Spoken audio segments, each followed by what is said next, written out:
Abram suas Bíblias no livro de Neemias, capítulo 2, versículo de número 5.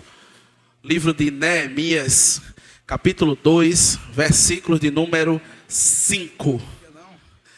Queridos, Neemias, capítulo 2, versículo 5, diz assim a palavra do Senhor: se lhe parecer bem, e se for favorável a mim, seu servo, peço que me envie a ajudar para reconstruir a cidade onde meus antepassados estão sepultados. Feche seus olhos e vamos orar. Senhor, muito obrigado, Pai.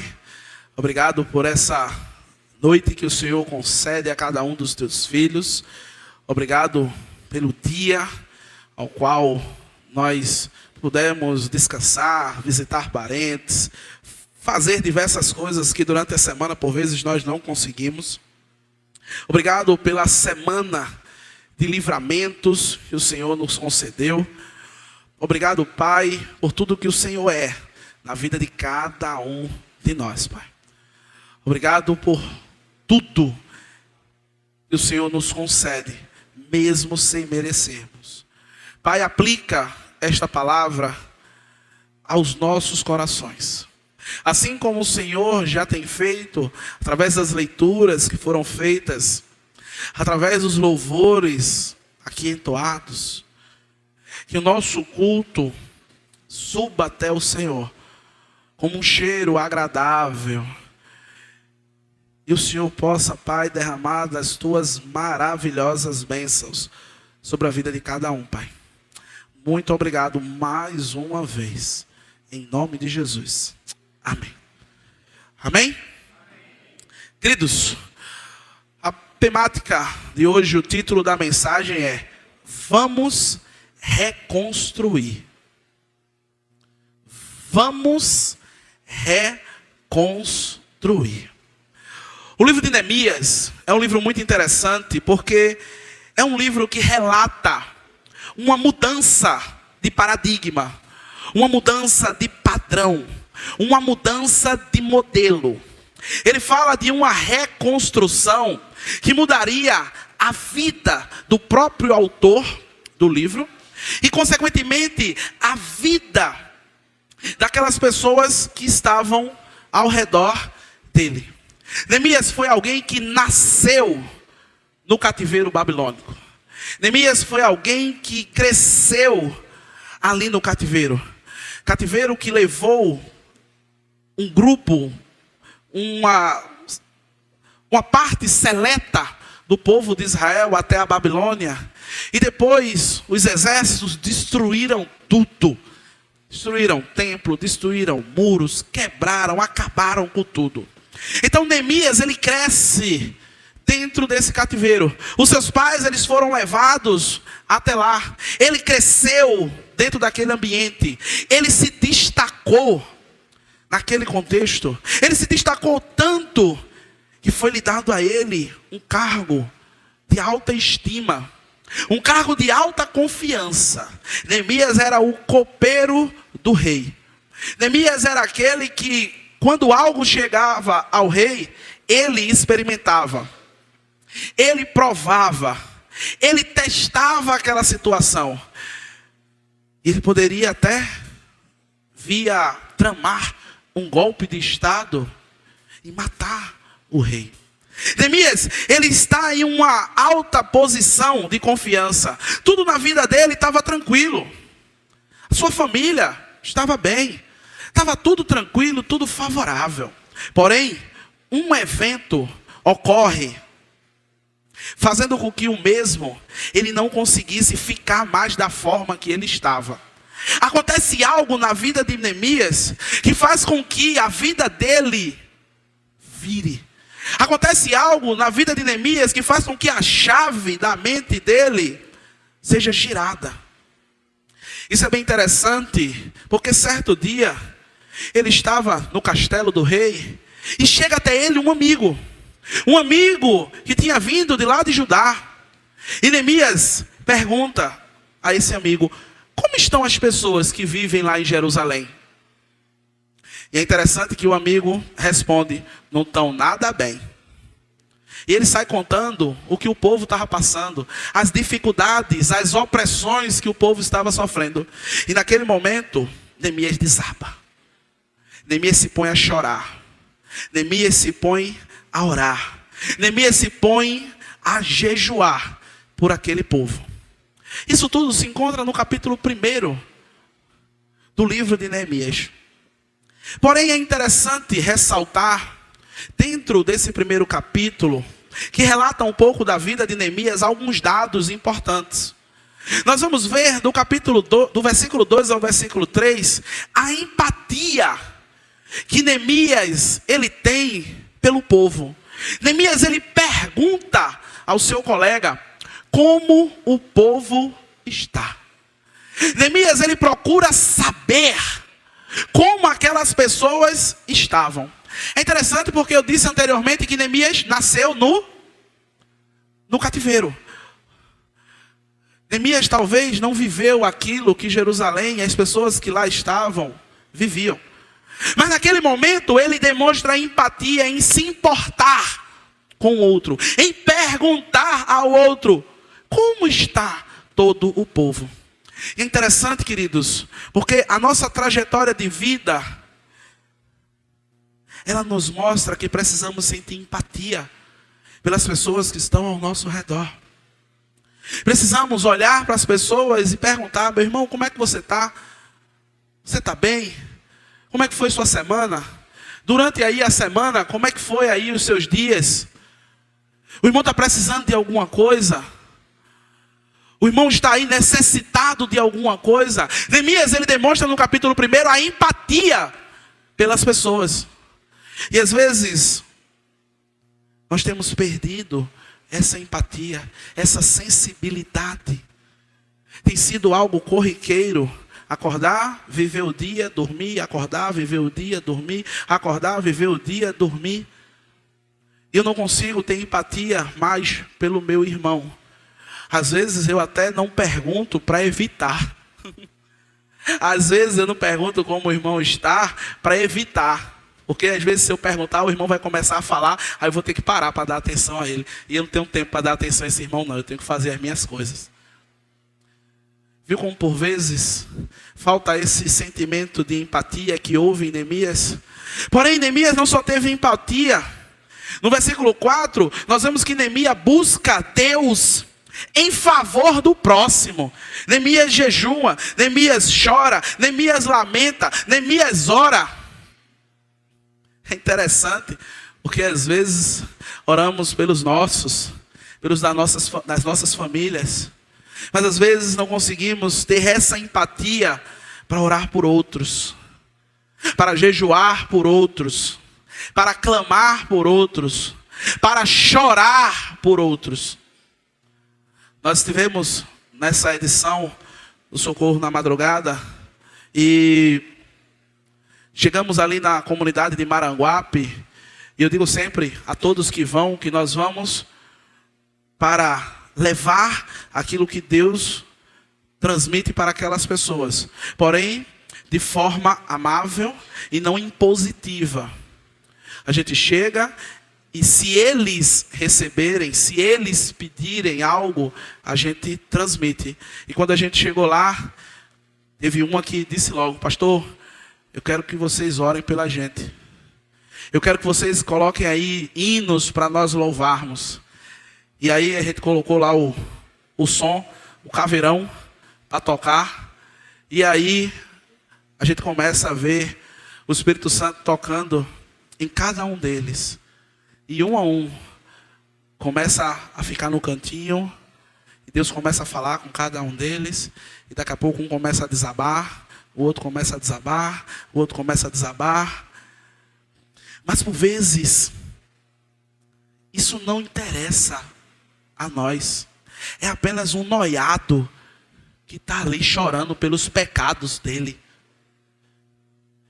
É apenas mais uma prostituta que está ali porque ela quer estar ali.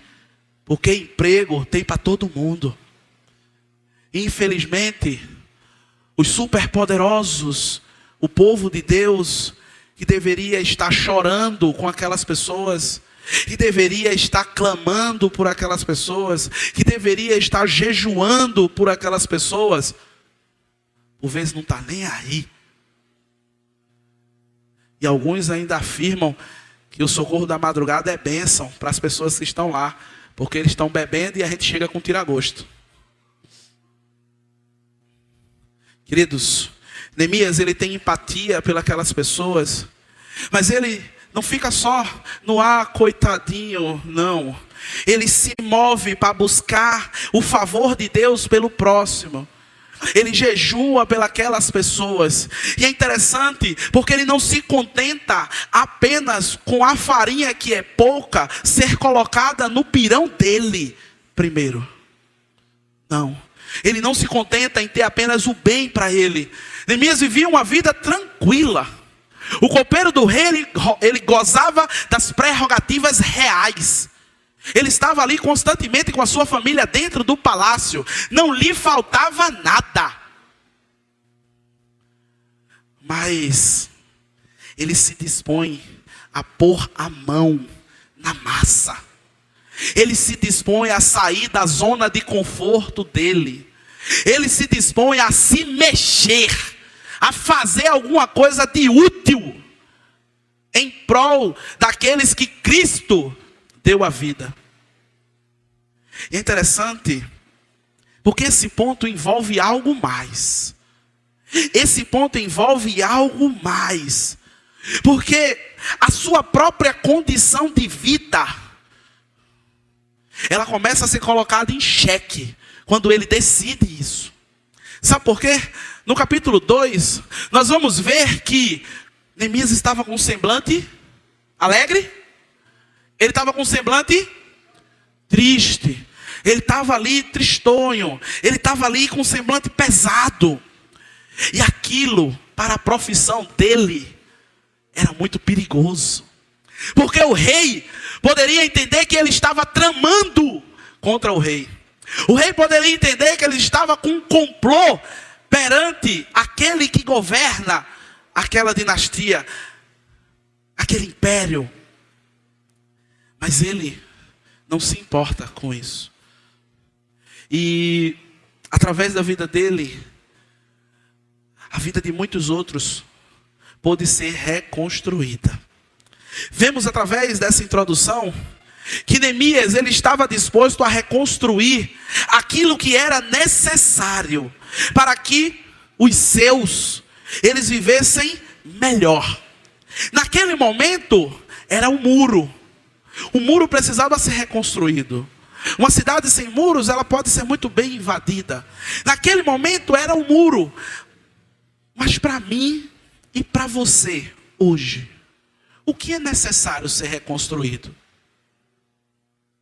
Porque se essa palavra, ela não for aplicada aos nossos corações, nós vamos fazer uma viagem há cerca de 4.700 anos atrás, e vamos ver a vida de Neemias. Nós vamos conseguir ver Neemias arquitetando os planos, nós vamos ver Neemias pedindo o favor do rei, o rei concedendo, vamos ver as dificuldades que ele tem durante aquela empreitada.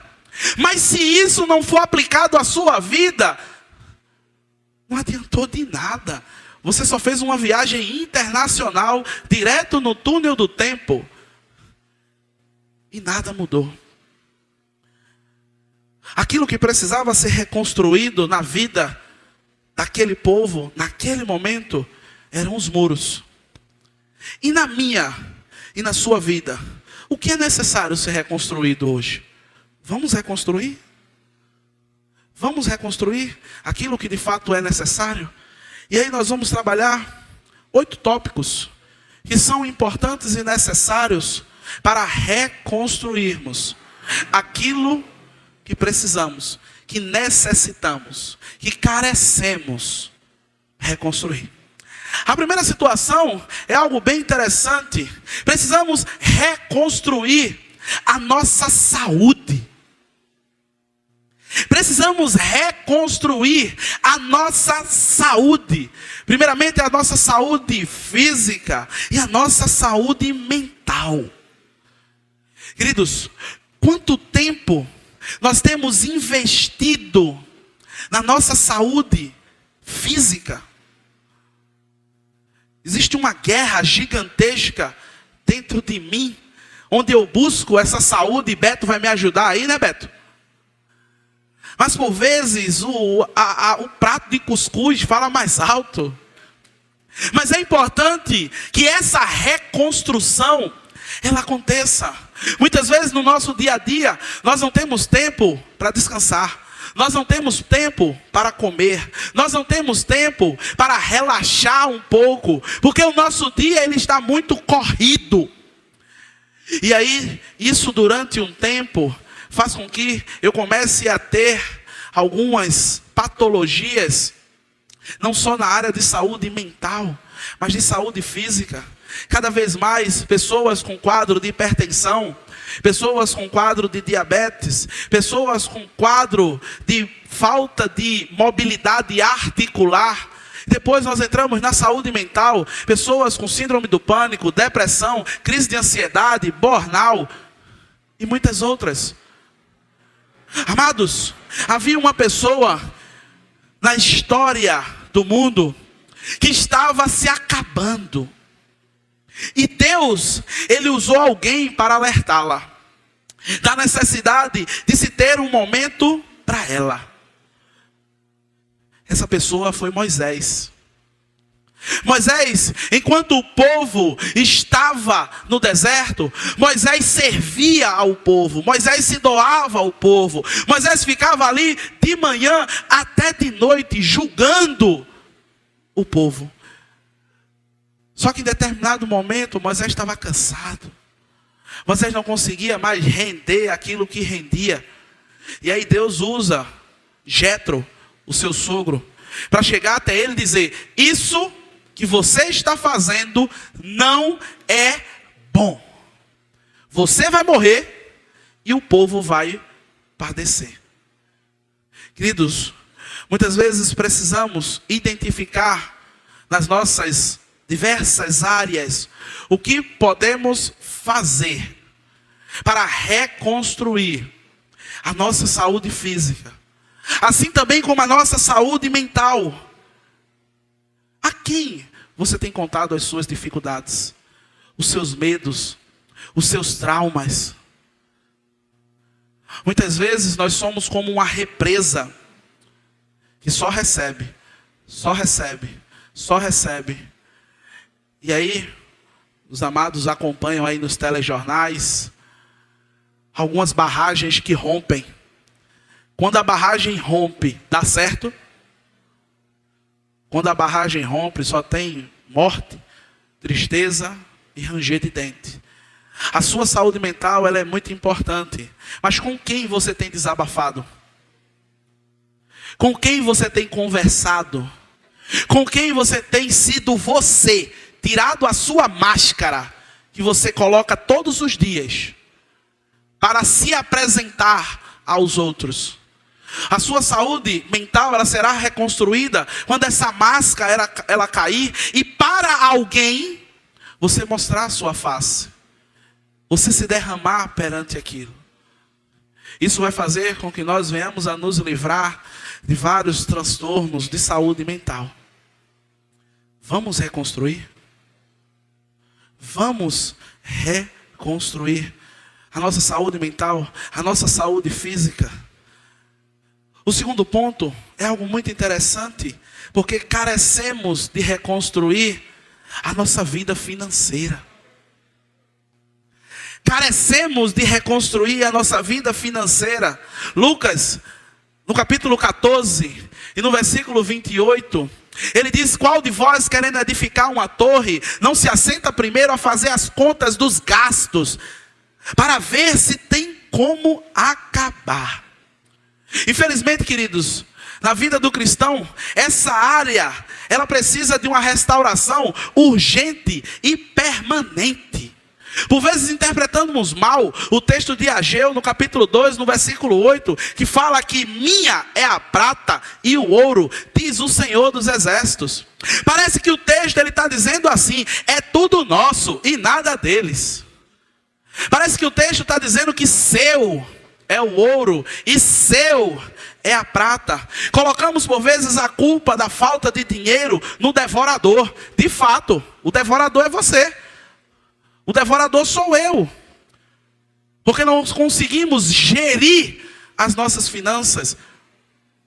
Você sabe quanto você gasta por mês? Será que você sabe? Quanto é que você gasta por mês?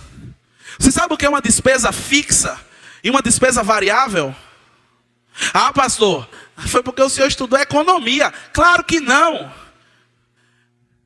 É só a gente ver a Bíblia e ler o texto que nós lemos agora. Qual das pessoas que antes de fazer uma obra não se senta para saber se vai ter dinheiro para continuar? A quantidade de servos e servas de Deus com o nome nos cadastros de inadimplência cada dia mais sobe. Por quê? Foi Satanás que colocou você lá. Foi não, meu irmão. Não foi não. Precisamos reconstruir a nossa saúde financeira. Queridos, Deus, Ele quer que nós possamos ter vida e vida em abundância. Mas para isso precisamos reconstruir essa área da nossa vida. Muitos casais, eles se destroem justamente por conta dessa área. Às vezes nós imaginamos que o índice de divórcio, ele está relacionado à traição. Ele está relacionado a algo do tipo, não, ele está relacionado com a saúde financeira do casal. E a partir disso, todo o resto se desencadeia. Precisamos reconstruir a nossa saúde financeira. O princípio da administração, da presidência, do governo, é um dom do Espírito Santo de Deus, meu irmão. Romanos, no capítulo 12, do versículo 6 a 8, fala sobre isso. O crente que detém o Espírito Santo de Deus, ele tem o dom do Espírito, que faz com que ele administre bem.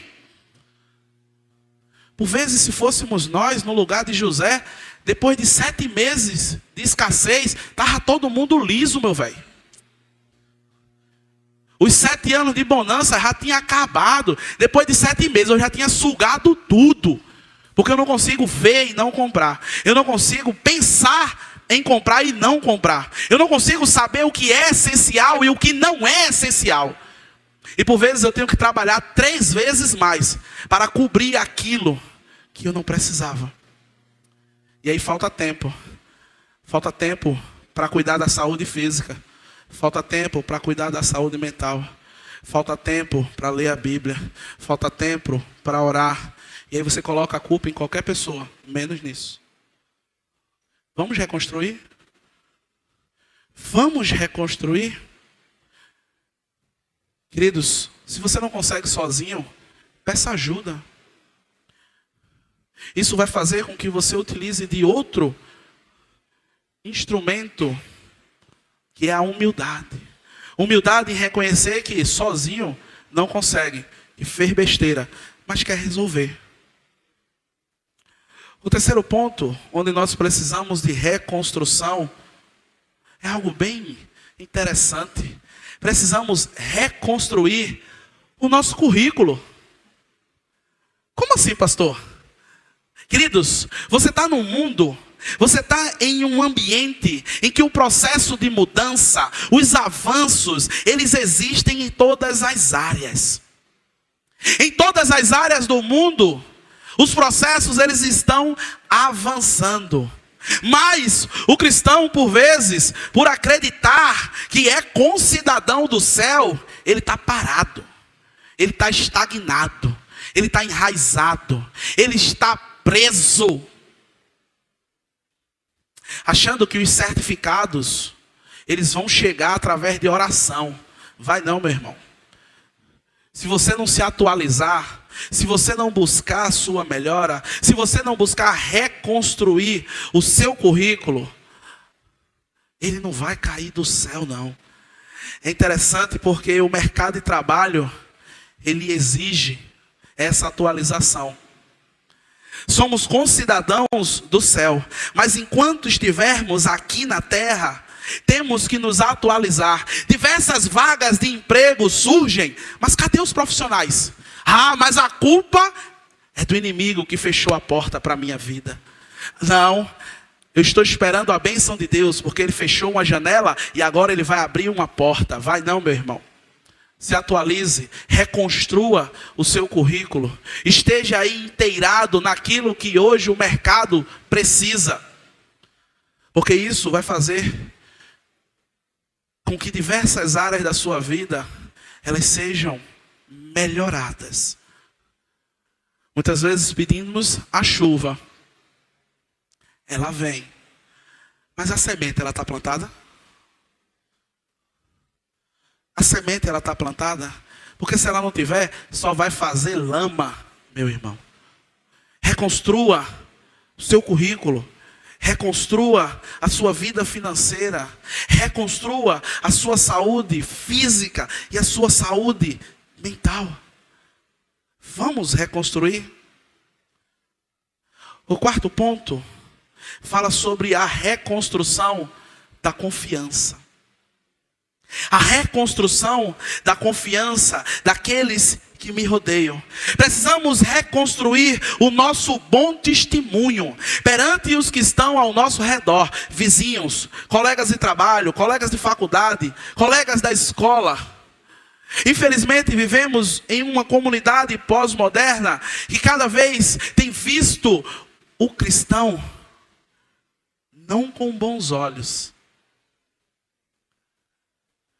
Por vezes, outrora, se chegasse numa venda, uma venda é numa barraca, tá? E aí faltasse 15 reais para terminar de pagar a compra, e a gente dissesse, olha, eu moro ali, eu sou filho de fulano e tal, e eu sou crente. A pessoa diz, oxe, é crente? Beleza, pode levar. Por vezes hoje, se afirmarmos isso, o cara diz, eita, foi mal, irmão, mas deixa a compra aqui, tá? Deixa a compra aqui, porque tem um caderninho ali de fiado que está cheio de crente. Precisamos, queridos, construir a confiança daqueles que nos rodeiam. Lá em Atos, no capítulo 2 e no versículo 47, nós vemos os discípulos gozando da confiança do povo. O texto ele diz que louvando a Deus e caindo na graça do povo, todos os dias acrescentava o Senhor à igreja aqueles que iam sendo salvos. Queridos, a reconstrução da confiança, do bom testemunho, faz com que o Espírito Santo haja no meio do seu povo e vidas sejam transformadas. Porque as pessoas elas vão querer ser como você. Elas vão querer ser como eu. Elas vão querer parecer como nós, conosco. Mas se falta o testemunho, se falta confiança, às vezes a gente escuta, eu quero ser crente, mas não quero ser crente como fulano, não. Eu não quero ser crente que nem cicrano. Precisamos reconstruir essa confiança. Mas essa confiança, ela é conquistada através do relacionamento. Porque as pessoas vão ver em você alguém diferente. Elas vão ver em você alguém extraordinário, não porque você é, mas sim porque o Espírito Santo habita dentro de você. Queridos, o quinto ponto, ele é muito caro. Porque ele fala sobre a reconstrução da união entre membros das nossas famílias. Temos sido agente de reconciliação na vida dos nossos familiares. Às vezes tem um ditado que diz que família só é boa na... Quem sabe esse? Família só é boa na foto. Porque na foto tá todo mundo ali, ó. Mas depois, ó, cada um pro seu lado. Será que temos sido agente de reconciliação dentro das nossas famílias? Esse ditado não precisa ser uma realidade na sua vida. Seja a luz de Cristo dentro da sua parentela. Será que tem um tio, uma tia que tão bicudo, já faz mais de ano? Será que tem irmãos dentro da família que não se falam? Será que tem primos que um não quer ver o outro de jeito nenhum? Às vezes tem pessoas na nossa família que nem sabem mais porque estão brigados. Já faz tanto tempo. Já faz tanto tempo que aconteceu que ninguém sabe mais porque brigou. A pessoa só diz assim, eu não sei não, mas eu não quero conversar com ele. Ou eu não quero conversar com ela. Isso acontece ou não, queridos? Sim ou não? Vamos ser agente de reconstrução na vida dos nossos familiares. Vamos orar para que o Espírito Santo esteja indo nessas pessoas e agindo onde nós não conseguimos agir. Vamos colocar essas pessoas na alça de mira de Jesus, para que Ele possa estar fazendo aquilo que eu não consigo fazer. Para que nós possamos afirmar como nosso coleguinha Davi, que diz, ó quão bom e quão suave é, quando os irmãos vivem em união. Precisa reconstruir a união com o primo, com o sobrinho, com o irmão, com o tio. Faça. Não deixe para amanhã, não. Não deixe para juntar a família só no enterro, não. Junte antes. Reúna antes. Faça com que esse relacionamento seja reconstruído antes. Porque ali no enterro, não tem muita coisa para fazer, não. Vamos reconstruir. No ponto 6, nós temos algo bem interessante, que tem sido quebrado dia após dia. Nós temos que reconstruir a ponte que nos liga aos nossos filhos. Aos pais hoje aqui, nós falamos acima sobre a necessidade de atualizar o nosso currículo. E na vida dos nossos filhos também é assim. Precisamos atualizar como nós estamos criando e educando os nossos filhos. Você sabe qual é a série que seu filho mais gosta? Você sabe quais são os joguinhos prediletos dele no celular? Você sabe qual é o nome dos coleguinhas dele? Você sabe aquilo que ele gosta de brincar? Já parou para assistir aquilo que ele assiste? Já parou para jogar aquilo que ele joga? É interessante como nós adultos, que temos a mente e a personalidade formada, nós não queremos entrar no mundo dos nossos filhos. E queremos que eles, com a personalidade em formação, entrem no nosso. Tenha as escolhas como as nossas, as preferências como as nossas. Por vezes queremos que eles confiem em nós, que sejam os nossos amigos, para tratar de assunto por vezes como drogas, sexo, gênero, entre outros. Mas sem fazer as ações acima, nós somos apenas estranhos que dividem o mesmo teto. sem fazer as ações acima, você é apenas alguém que divide o teto com outra pessoa. Você é apenas alguém que está convivendo com aquela pessoa. Não existe amizade. Isso é bem interessante. Ah, pastor, mas eu tenho que falar isso? Claro que tem. Eu tenho que fazer isso? Claro que tem. Sabe por quê? Porque se você não falar, alguém vai falar. E vai falar muito bem. Vai ser um excelente professor. E por vezes vamos estar querendo correr atrás de algo que talvez seja difícil para resgatar. Vamos reconstruir. Podemos reconstruir a ponte que liga nós aos nossos filhos. Mas para isso, essas ações, elas precisam ser feitas. O sétimo ponto também fala sobre o âmbito da família, que é a reconstrução, a ligação com os maridos e as esposas.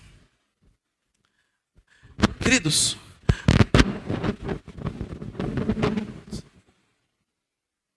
amém? Negócio do além aí, ó. Queridos, precisamos reconstruir a ligação com os nossos maridos e com as nossas esposas. Amados, maridos e mulheres, quando foi, queridos, a última vez que você olhou para o seu cônjuge e disse, eu te amo? E você pôde olhar para ele e dizer assim, eu te amo. Já parou para pensar? Se você ainda não fez isso hoje, e está com seu cônjuge aí, olhe para ele, olhe para ela e diga, eu te amo. Cadê? Quem não está, foi triste. Quando ele assistir a live, eu faço com ela. Amaro Júnior, Tânia está te procurando, meu irmão. Cadê Cleito, Isabela? Olha para ali, ó. A Isabela, sei lá. Diga a ele agora.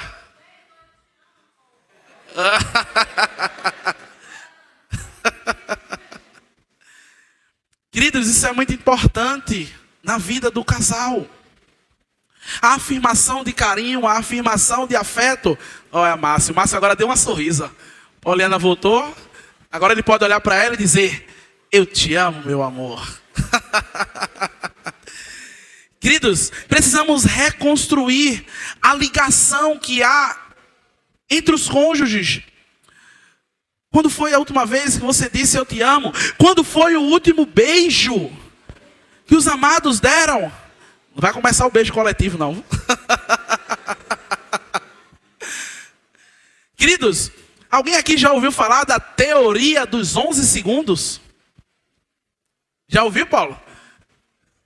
A teoria dos 11 segundos, ela surge que se você beijar o seu parceiro por pelo menos 11 segundos, todos os dias, isso melhorará significativamente a conexão emocional entre você e ele.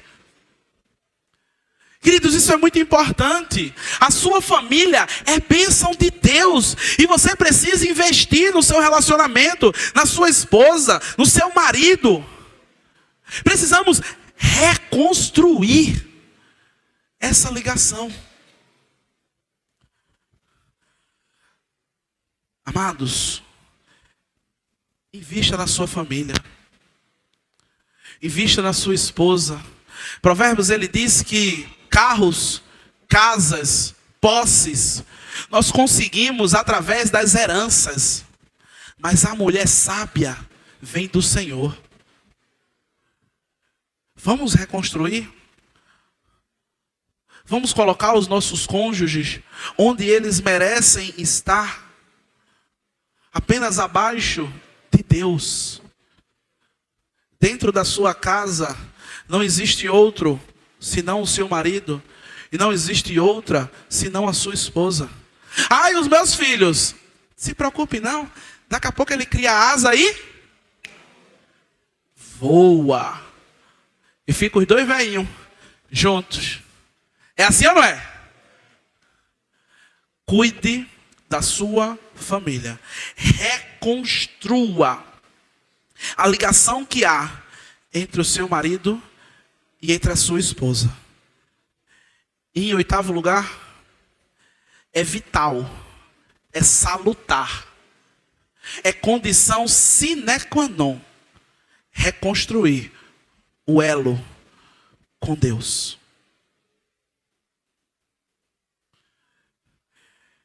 Ele está no final, mas não porque é menos importante, mas porque esse elo é que vai fazer todos os outros darem certo. Porque se Deus não edificar a casa,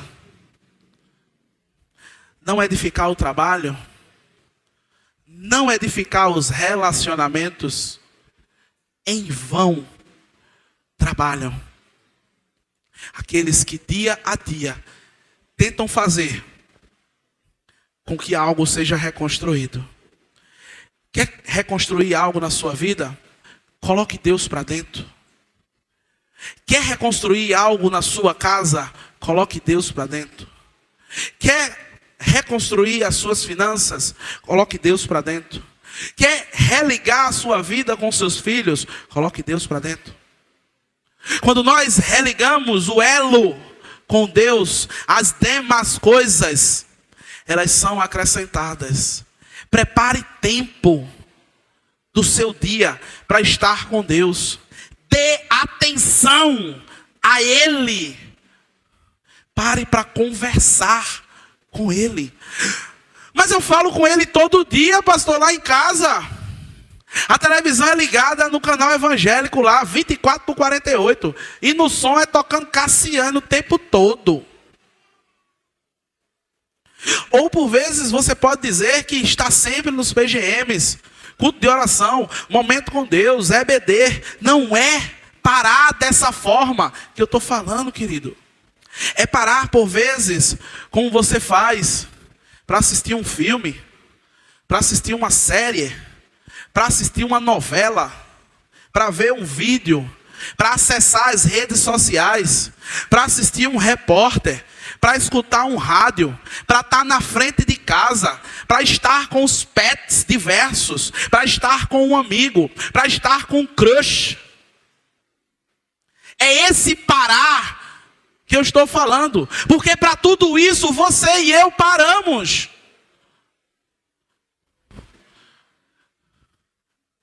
Para fazer tudo isso a gente para. Ah, mas eu não gosto de assistir um filme. Mas em alguma coisa você para, meu irmão. Você para ver uma novela, você para estar na frente de casa, você para conversar com o vizinho. Você para não fazer nada. É esse tempo que vai fazer com que o elo seja religado com Deus. É esse tempo que você falará com Ele sobre a sua vida, sobre a sua família, sobre os seus planos, sobre os seus desejos, sobre os seus medos, sobre as suas batalhas, sobre as suas dificuldades. Mas Ele já sabe verdade, mas Ele quer ouvir da sua boca. Porque se não fosse assim, Jesus chegava no cego e enxerga, chegava na mulher e fica boa, fazia isso. Não, Ele chega e diz: o que queres que eu te faça? Ele quer ouvir da sua boca, Ele quer ouvir da minha boca, Ele quer fazer com que nós tenhamos um relacionamento íntimo e pessoal com Ele. É por isso que você precisa parar, meu irmão. Pare de perder tempo com besteira, com conversa fiada, com coisa que não agrega em nada. Sabe por quê, querido? Satanás tem todo o tempo livre e todas as artimanhas para fazer o que você não faz, para chegar onde você não está chegando, para dar conta daquilo que você não está dando. Todos os dias ele investe pesado na sua vida. E às vezes nós imaginamos que ele está lá com um chifrinho, um rabinho, o tridente, Não, isso aí é do pica-pau. Não, não, não. Ele está ali tirando tua atenção. Ele está ali colocando cada vez mais dinheiro na tua vida. Ele está ali colocando cada vez mais situações para que tu não tenha tempo para ficar com ele. Ele está cada dia mais colocando entretenimento na tua vida, atividades na tua vida, coisa que vai fazer com que você aparentemente não tenha tempo para estar com ele. Na vida de Neemias, estava tudo bem. Estava tudo tranquilo, estava tudo favorável.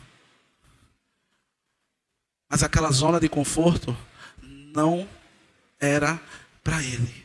Amados, precisamos estar cada dia mais nos protegendo e estando próximos a Cristo. Sabe por quê? Ele é nosso irmão mais velho. Como assim o nosso irmão mais velho?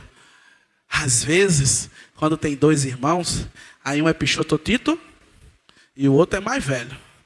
Aí o primeiro arruma a briga e o outro é quem? Resolve a parada. Adeimi, eu vou chamar meu irmão. Acontece isso ou não? Vou chamar meu irmão.